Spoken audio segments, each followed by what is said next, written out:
Hyderabad Nampally exhibition ground లో BJP booth అధ్యక్షుల సమావేశం అట్టహాసంగా జరిగింది. ఈ సమావేశానికి బీజేపీ జాతీయ అధ్యక్షుడు నితిన్ నవీన్ ముఖ్య అతిథిగా హాజరయ్యారు. ఈ సందర్భంగా 3 కార్పొరేషన్లలో కాషాయ జెండా ఎగరవేయాలని పిలుపునిచ్చారు ఎంపీ లక్ష్మణ్. బెంగాల్ తర్వాత బీజేపీ లక్ష్యం తెలంగాణనే అన్నారు. పశ్చిమ బెంగాల్కు తెలంగాణకు అనివాభావ సంబంధం ఉందని అభిప్రాయం వ్యక్తం చేశారు కేంద్ర మంత్రి కిషన్ రెడ్డి. బెంగాల్లో బీజేపీ అధికారంలోకి రాగానే బంగ్లాదేశీయులు పెద్ద ఎత్తున తోక ముడుచుకుని పారిపోతున్నారని విమర్శించారు. అమరవీరుల ఆశయాలు నెరవేరాలంటే తెలంగాణలో డబుల్ ఇంజన్ సర్కార్ రావాలన్నారు మంత్రి కిషన్ రెడ్డి.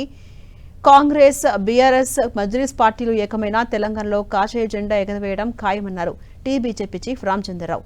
ఇక సర్ ప్రక్రియపై అసత్యాలు ప్రచారం చేస్తున్నారని విమర్శించారు. ఆనాడు కనీసం 2కు మించి గెలవని కాంగ్రెస్ పార్టీ ఇవాళ రేవంత్ రెడ్డి గారు పసిగట్టినారు. ఇది బీజేపీ కైవసమయ్యే ప్రమాదం ఉందని జిహెచ్ఎంసీని 3 ముక్కలు చేసి అప్పనంగా ఇవాళ మజ్లిస్ కు ఒక కార్పొరేషన్ అంటగట్టడానికి కుట్రలు పన్నుతా ఉన్నారు. కానీ ఇవాళ ఖచ్చితంగా బూత్ అధ్యక్షులుగా అది మజ్లిస్ అయినా, కాంగ్రెస్ అయినా, బీఆర్ఎస్ అయినా ఈ 3 పార్టీలు కూడా ఒక గుట్టి పక్షులే. మజ్లిస్ మతోన్మాద రాజకీయ పార్టీ హైదరాబాద్ లో తమ రాజకీయ పబ్బం గడుపుకోవడానికి ఏ రకమైనటువంటి రాజకీయాలు నడుపుతున్నదో మనం గమనిస్తా ఉన్నాం. ఈ ఎస్ఐఆర్ ప్రక్రియ ఇది ఒక రాజ్యాంగ ప్రక్రియ, చట్టబద్ధతో కూడుకున్న ప్రక్రియను ఇవాళ మజ్లిస్ అడ్డుకోవడానికి ప్రయత్నం చేస్తూ ఉన్నది. ఎందుకంటే దొంగ ఓట్లు, చొరబాటుదారుల ఓట్లు, లేదా ఇవాళ బంగ్లాదేశ్ రోహింగ్యాల నుంచి నివాసం ఏర్పాటు చేసుకుని హైదరాబాద్ ను కొల్లగొడుతున్నటువంటి వాళ్లకు అండగా నిలబడుతున్న మజ్లిస్ పార్టీ ఈరోజు ఎందుకు ఇవాళ మజ్లిస్ పార్టీ గగ్గోలు పెడతా ఉన్నది? ఇవాళ మజ్లిస్ పార్టీకి వంత పాడుతున్నారు ఇవాళ కాంగ్రెస్, బీఆర్ఎస్. అంటే మీరు చొరబాటుదారుల ఓట్లతో ఎన్నికల్లో గెలవాలనుకుంటున్నారా?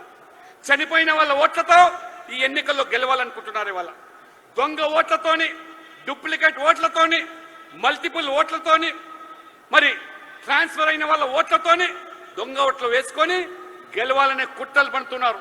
అంతేకాదు బీజేపీ అనుకూల ఓట్లను తొలగించడానికే మీరు రాద్ధాంతం చేస్తా ఉన్నారు. ఇవాళ పశ్చిమ బెంగాల్లో జరిగినటువంటి ఎన్నికలు సాదాసీదా ఎన్నికలు కావు. పశ్చిమ బెంగాల్కు మన తెలంగాణకు కూడా అవినాభావ సంబంధం ఉంది. ఈరోజు చూస్తా ఉన్నాము, భారతీయ జనతా పార్టీ ప్రభుత్వం వచ్చిన తర్వాత పశ్చిమ బెంగాల్ నుంచి బంగ్లాదేశ్ కు సంబంధించినటువంటి అక్రమ వలసదారులు ఏదైతే కాంగ్రెస్ పార్టీ టీఎంసీ కారణంగా సంవత్సరాలుగా తిష్ట వేసుకొని అస్సాంలో గుండాయిజము, రౌడీయిజము, మాఫియాయిజం చేస్తూ హిందువుల మీద అత్యాచారాలు చేస్తున్నటువంటి బంగ్లాదేశీలు ఏ రకంగా తోక ముడిచి లక్షలాది మంది బంగ్లాదేశ్ కు తిరిగి వెళ్తున్నారో అది భారతీయ జనతా పార్టీ ప్రభుత్వం ఏర్పడడంతో సాధ్యమైందని మనం చేస్తా ఉన్నాం.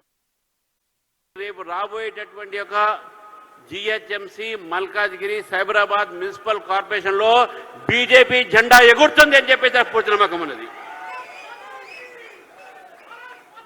మజ్లిస్ పార్టీ అడ్డుకున్న బీఆర్ఎస్, కాంగ్రెస్, మజ్లిస్ కలిసి వచ్చిన హైదరాబాద్ మాత్రం బీజేపీ అడ్డానే 3 కార్పొరేషన్లో కూడా కాషాయ జెండా ఎగురుతుంది.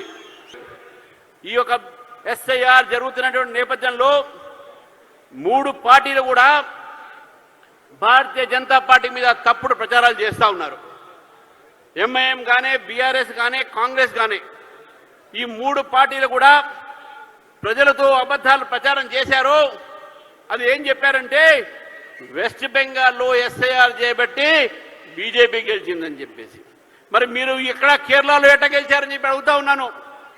ప్రజల్లో ఒక సపోర్ట్తోని వెస్ట్ బెంగాల్లో బీజేపీ గెలిచింది, ఎస్ఐఆర్తో కాదు అనే విషయాన్ని ఈరోజు తెలంగాణ ముఖ్యమంత్రిగా చెప్తా ఉన్నాను నేను.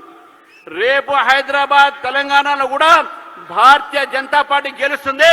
తెలంగాణ ప్రజల ఒక మద్దతు గెలుస్తుంది. రాబోయేది బీజేపీ అధికారంలో. ఇది మాత్రం ఈ 2 పార్టీలు గ్రహించి మజ్లిస్తోని ఎప్పుడు ఎవరు పొత్తు పెట్టుకోవాలని ఆలోచిస్తా ఉన్నారు. ఈ 2 పార్టీలకు కూడా అధికారమే ముఖ్యమో, ప్రజాసేవ కాదు అని చెప్పేసి.